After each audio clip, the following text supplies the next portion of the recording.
Hello, and welcome back to another session of Out of Context. As you can see, today is a special Christmas episode, which I am doing somewhere in the hills of Pennsylvania at my grandparents' house. They are looking on at this. I think they're mostly excited, but maybe also a little bit disappointed. It's hard to say. But regardless, as always, once I move my wonderful cookies, which I plan to eat, and I've moved all of my stuff actually. Where's my... I have all kinds of goodies over here, including some eggnog that I've never tried before. That'll be interesting. But, as always, I will be reading from a book. I will make this short because I know that the internet here is suffering a little bit for broadcasting this, but we're going to have fun anyway. So without further ado, let's try some eggnog.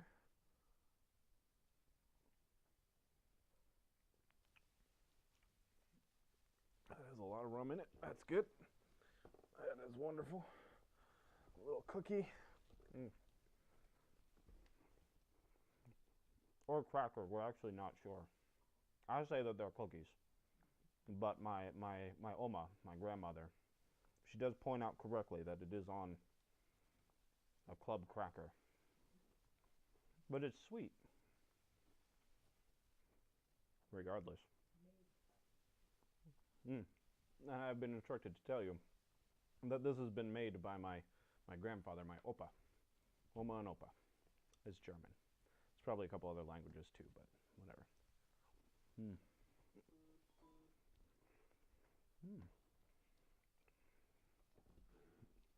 I should also say, on account of the configuration with the laptop here and everything, I actually don't think I can see messages, although my phone did just go off. Nope, I cannot see messages, so very well. Let's begin. Maybe not put the paper thing next to the fire. Josh wiped the tears off his face, took a deep breath, and headed up the walk to his house. He was still shaking from having seen Santa take a shovel in the throat, but now it occurred to him that it might not be enough to get him out of trouble. The first thing his mom would say was, "Well, what were you doing out so late anyway?" And dumb Brian, who was not Josh's real dad but Mom's dumb boyfriend, would say, "Yeah, Santa would probably still be alive if you hadn't stayed so long at Sam's house." So, there on the front step, he decided to go with total hysteria. He started breathing hard, pumping up some tears, got a good whimpering sob going, then opened the door with a dieseling back sniffle. He fell onto the welcome mat and let loose with a full fire truck siren wail. And nothing happened. No one said a word. No one came running. So Josh crawled into the living room, trailing a nice fiber optic string of drool from his lower lip to the carpet as he chanted a mucusy, "Mama!" knowing that it would completely disarm her temper and get her all fired up to protect him from dumb Brian, for whom he had no magic manipulation chant. But nobody called him. Nobody came running. Dumb Brian was not sprawled across the couch like the great sleepy slug that he was. Josh wound it down. "Mom?" Just the hint of a sob there, ready to go full bore again when she answered. He went into the kitchen, where the memo light was blinking on Mom's machine. Josh wiped his nose on his sleeve and hit the button. "Hi, Joshy," his mom said, her cheerful, overtired voice. "Brian and I had to go out to eat with some buyers. There's a Stauffer's mac and cheese in the freezer. We should be home before 8. Do your homework, call my cell if you get scared." Josh couldn't believe the luck. He checked the clock on the microwave. Only 7:30. Excellent! Latch keyed loose like a magic elf. Yes! Dumb Brian had come through with a business dinner. He grabbed the Stauffer's out of the freezer, popped it, box and all, into the microwave, and hit the preset time. You didn't really have to peel the plastic back away like they said. If you just nuke it in the box, the cardboard will keep it from exploding all over the microwave when the plastic goes. Josh didn't know why they didn't just put that in the instructions. He went back into the living room, turned on the TV, and plopped down on the floor in front of it to wait for the microwave to beep. Maybe he should call Sam, he thought. Tell him about Santa. But Sam didn't believe in Santa. He said that Santa was just something the Goys made up to make them feel better about not having a menorah. That was crap, of course. Goys, a Jewish word for girls and boys, Sam had explained, didn't want a menorah. They wanted toys. Sam was just saying that because he was mad because instead of Christmas, they had snipped the tip of his penis off and said Mazel Tov. Wow, sucks to be you, said Josh. We're the chosen, said Sam. Not for kickball. Shut up. No, you shut up. No, you shut up. Sam was Josh's best friend, and they understood each other. But would Sam know what to do about a murder? Especially a murder of an important person? You were supposed to go to an adult in these situations. Josh was pretty sure of it. Fire, an injured friend, a bad touch. You were supposed to tell an adult, a parent, a teacher, or a policeman, and no one would be mad at you. But if you found your mom's boyfriend lighting a giant chili dog and beer fart in the garage workshop, the police absolutely did not want to know about it. Josh had learned that lesson the hard way. A commercial came on, and Josh's mac and cheese was still surfing the microwave, so he debated calling 911 or praying, and decided to go with the prayer. Like calling 911, you weren't supposed to pray for just anything. For instance, God did not care whether or not you got your Bandicoot through the fire level on PlayStation. And if you asked for help there was a good chance that he would ignore you when you really needed help, like for a spelling test or if your mom got cancer. Josh reckoned it was sort of like cell phone minutes, but this seemed like a real emergency. Our Heavenly Father, Josh began. You never used God's first name. That was like a commandment or something. This is Josh Barker, 671 Worcester Street, Pine Cove, California, 93754. I saw Santa tonight, which was great, and thank you for that. But then, right after I saw him, he got killed with a shovel, and so I'm afraid there's not going to be any Christmas. And I've been good, which I'm sure you'll see if you check Santa's list. So, if you don't mind, could you please make Santa come back to life and make everything okay for Christmas? No. That sounded really selfish. Quickly, he added, and a happy Hanukkah to you and all the Jewish people like Sam and his family. Mazel Tov. There. Perfect. He felt a lot better. The microwave beeped and Josh ran to the kitchen, right into the legs of a really tall man in a long black coat who was standing by the counter. Josh screamed, and the man took him by the arms, picked him up, and looked him over like he was a gemstone or a really tasty dessert. Josh kicked and squirmed, but the blond man held him fast. You're a child, said the blond man.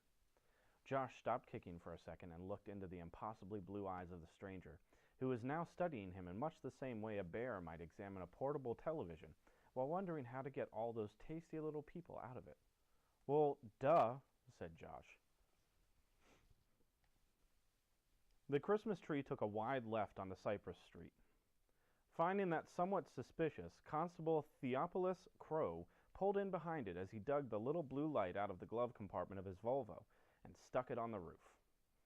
Theo was relatively sure that there was a vehicle under the Christmas tree somewhere, but all he could see right now were the taillights shining through the branches in the back. As he followed the tree up Cypress, past the burger stand and Brian's Bait, Tackle, and Fine Wines, a pine cone the size of a Nerf football broke loose and rolled off to the side of the street, bouncing and thumping into one of the gas pumps. Some hot chocolate. Do you guys like it so far? Yeah. They're nodding their heads because you guys can't see them.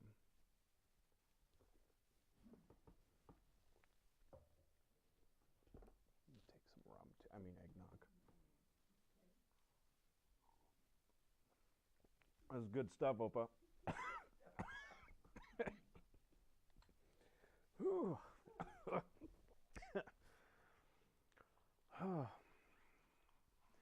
Theo hit the siren one time, just to chirp, thinking he'd better stop this before someone got hurt. There was no way that the driver under the Christmas tree could see the road clearly. The tree was driving trunk first, so the widest, thickest branches were covering the front of the vehicle. The tree's tires chirped with a downshift. It killed the lights and screeched around the corner on Worcester Street, leaving a trail of rolling pine cones and pine-fresh exhaust. Under normal circumstances, if a suspect tried to elude Theo, he would have called it into the county sheriff's immediately, hoping a deputy in the area might provide backup. But He'd be damned if he was going to call in that he was in hot pursuit of a fugitive Christmas tree. Theo turned the siren onto full shriek and took off up the hill after the fleeing conifer, thinking for the 50th time that day that life had seemed a lot easier when he'd smoked pot. "Boy, you don't see that every day," said Tucker Case, who was sitting at a window table at HP's cafe, waiting for Lena to come back from freshening up in the restroom. HP's, a mix of pseudo-Tudor and country kitchen cute, was Pine Cove's most popular restaurant, and tonight it was completely packed. The waitress, a pretty redhead in her 40s, glanced up from the tray of drinks she was delivering and said, "Yeah, Theo hardly ever chases anyone." "That Volvo was chasing a pine tree," Tuck said. "Could be," said the waitress.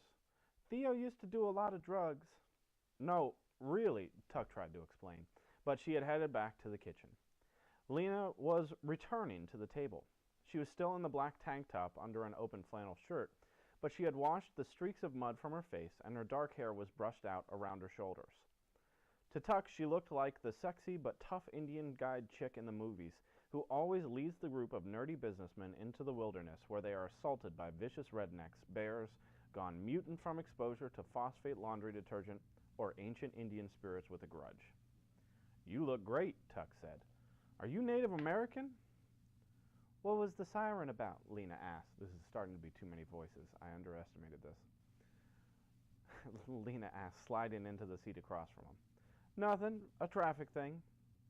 "This is just so wrong." She looked around as if everyone knew how wrong it was. "Wrong." "No, it's good," Tuck said with a big smile, trying to make his blue eyes twinkle in the candlelight, but forgetting where exactly his twinkle muscles were located. "We'll have a nice meal, get to know each other a little." She leaned over the table and whispered harshly, "There's a dead man out there. A man I used to be married to." "Shh, shh, shh." Tuck shushed, gently placing a finger against her lip, trying to sound comforting and maybe a little European. "Now is not the time to talk of this, my sweet." She grabbed his finger and bent it back. "I don't know what to do." Tuck was twisted in his seat, leaning back to relieve the unnatural angle on which his finger was pointing. "Appetizer?" he suggested. "Salad?" Lena let go of his finger and covered her face with her hands. "I can't do this."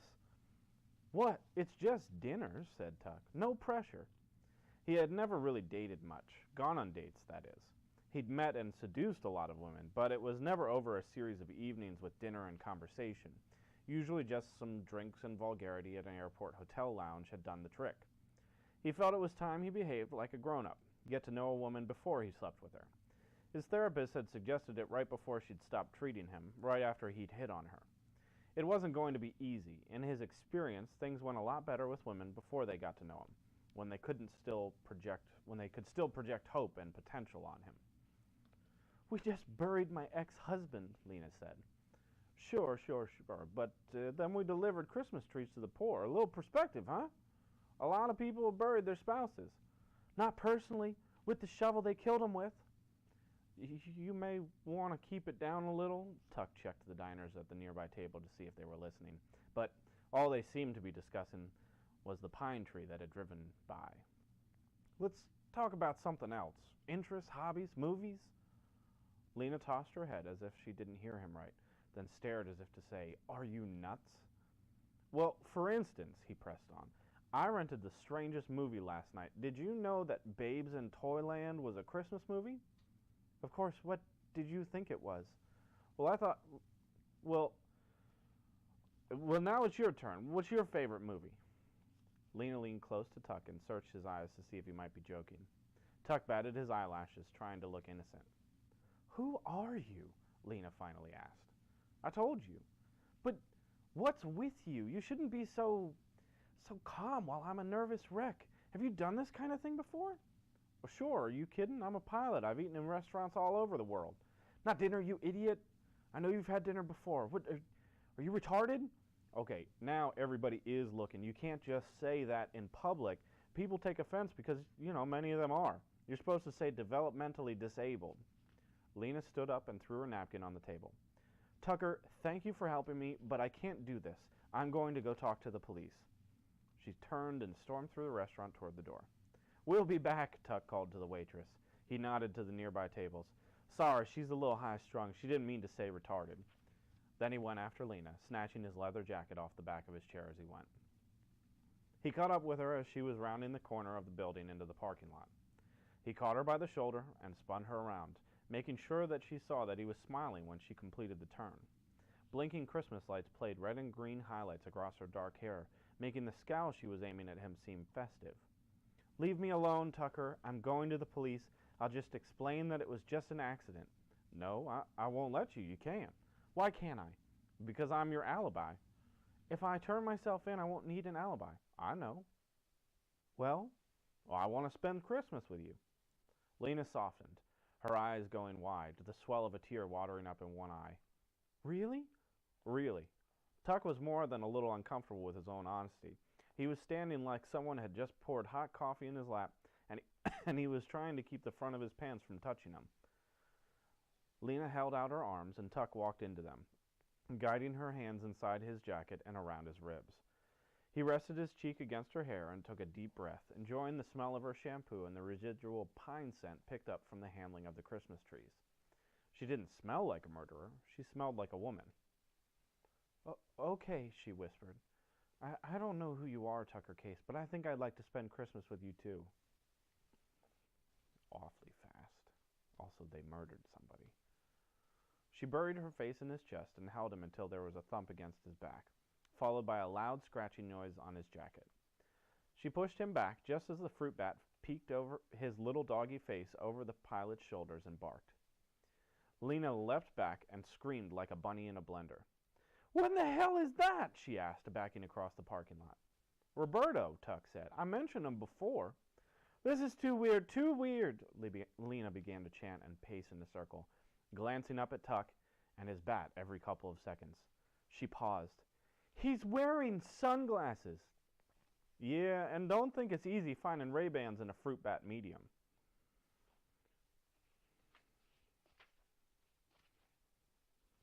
Which is a long chapter.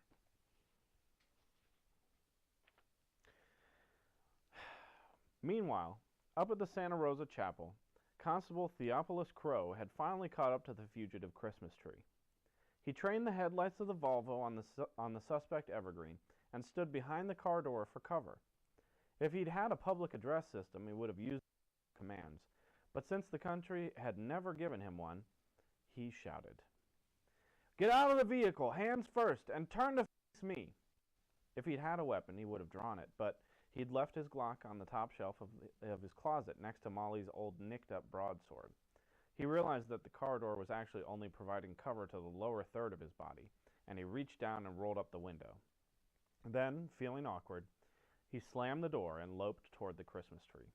"God damn it, come out of the tree, right now!" He heard a car window whiz down and then a voice. "Oh my, officer, you are so forceful." A familiar voice. Somewhere under there was a Honda CR-V, and the woman he had married. Molly? He should have known. Even when she stayed on her meds, as she had promised she would, she could still be artistic. Her term. The branches of the big pine tree shuffled and outstepped his wife, wearing a green Santa hat, jeans, red sneakers, and a jean jacket with studs down the sleeves. Her hair was tied back in a ponytail that trailed down her back. She might have been a biker elf. She rushed out of the branches as if she were ducking the blades of a helicopter, then ran to his side. "Look at this magnificent son of a bitch," she gestured to the tree, put her arm around his waist, pulled him close, humped his leg a little. "Isn't it great?" "It certainly is, large. How'd you get it on the car?" "Took some time. I hoisted it up on some ropes, then drove under it. Do you think there'll be a flat spot where it dragged on the road?" Theo looked at the tree up and down, back and forth, watched the car exhaust boiling out of the branches. He wasn't sure he wanted to know, but I had to ask. "You didn't buy this at the hardware store, did you?" "Nope, there was a problem with that. But I saved a ton of money, cut it myself. Completely totaled my broadsword, but look at this son of a bitch. Look at this glorious, glorious bastard." "You cut down a tree with your sword." Theo wasn't so worried about what she had cut down with, but from where she'd cut it. He had a secret in the forest near their cabin. "Yeah, we don't have a chainsaw that I don't know about, do we?" No, actually they did, in the garage, hidden behind some paint cans. He'd hidden it when her artistic moments had been more frequent. That's not the right problem, sweetie. I think the problem is that it's too big. No, she said, walking the length of the tree now, pausing to jump through the branches and turn off the Honda's engine. That's where you're wrong. Observe. Double doors into the chapel. Theo observed. The chapel did, indeed, have double doors. There was a single mercury lamp illuminating the gravel parking lot, but he could clearly see how the little white chapel, the shadows of gravestones showing dimly behind it, a graveyard where they'd been planting pine coves for hundreds of years. A graveyard where they'd been planting pine covers for 100 years. And the ceiling in the main room is 30 feet tall at the peak. This tree is only 29 feet tall. We pull it through the doors backwards and stand that baby up. I'll need your help, but, you don't mind. I don't. Molly pulled open her jean jacket and flashed Theo, exposing his favorite breast right down to the shiny scar that ran across the top of the right one, cocked up like a curious purple eyebrow. It was like unexpectedly running into two tender friends, both a little pale from being out of the sun, a tad humbled by time, but with alert pink noses upturned by the night chill. And as quickly as they appeared, the jacket was pulled shut, and Theo felt as he'd been shut out in the cold. Okay, I don't mind, he said. So, while I deal with the embarrassment of reading that in front of my grandparents, this book is The Stupidest Angel by Christopher Moore. I figured that I would try and read something that was a little bit relevant for the season for anyone who is celebrating. And I also didn't feel like reading The Night Before Christmas because everyone has read The Night Before Christmas. So I chose this at random, and I have to be honest with you, I couldn't have been happier if I knew what the book was before I chose it. It is definitely vulgar. There's some stuff in it that's odd, but it is funny the whole way through. It was a good read, and I very much enjoyed it. I'll make sure I add the link, but there's probably going to have to be an age limit on it because of the vulgarities. Probably at least 12, 16, 18? 18? No, 16. 16, at least 16. From the, yeah. Anyway, to those of you who are celebrating, Merry Christmas. To those of you who aren't, Happy Holidays. I don't remember all of the other ones. I apologize.